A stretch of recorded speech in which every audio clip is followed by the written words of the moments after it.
Welcome to another episode of Becoming a Kubernetes Pro. So today I will talk about creating your high availability cluster. Give you my example. We have 3 nodes. All the configurations are copied across all of these 3 nodes. Now imagine if one of your nodes fails for whatever reason, it just becomes inaccessible. Then 2 of your nodes continue to operate and handle all the workloads of the failing node. In the first series of these videos, I've been showing you how to create your Kubernetes cluster.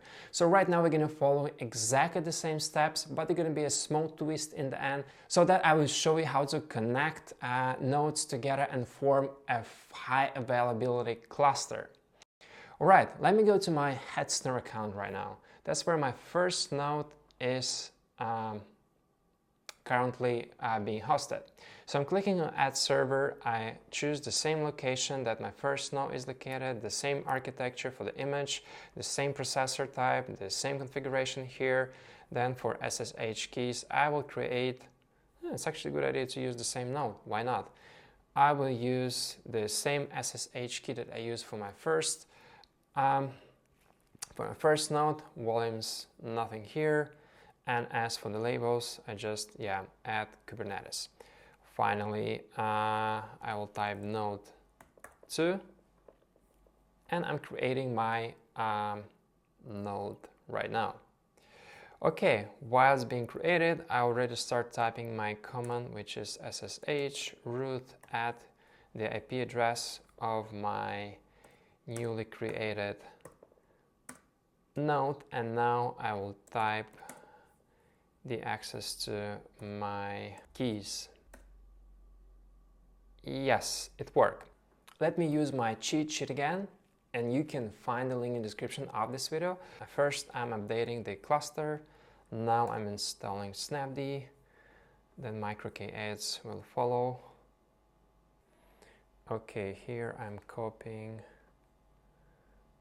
the following configuration.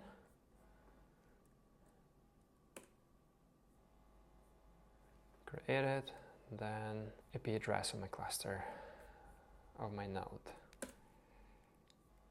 Metal LB. Let's continue.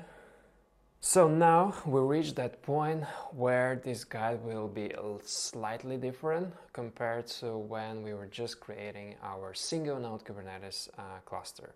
So cluster, I think, is not the right way to say it because it just have one node, but right now it actually starts to become like a cluster. I'm opening another window in my terminal right now, and that is needed for me to SSH to my first node actually, which has a different IP address. So I'm typing SSH root at this IP address So right now I am authenticated to 2 of my nodes simultaneously. What I'm going to run here is microk8s add node. What you can see here, it generated me different URLs. We are selecting the first one, and then I go back to my previous terminal window of the node number 2, and I'm pasting this URL here, typing enter. It's created. Now let me check. The last command that shows me actually if the cluster creation was successful is called kubectl get node or get nodes. As you can see,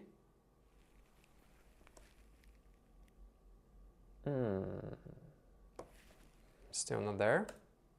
Oh, now it's here. You can see we have node number 1 and node number 2. And if I run the same command for my in my old node, and I get exactly the same reply. Yeah, by the way, let me show you another cool thing here. I can launch the dashboard.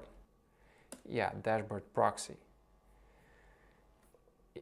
I'm launching it in my node number 1. So node number 1 IP address is here. Should be somewhere in my history. Correct. So if I sign in again, if I go to the nodes, I can see 2 of my nodes here. And the pool of resources is now combined into a single cluster. But that is not yet a high availability cluster because you need to have 3 nodes.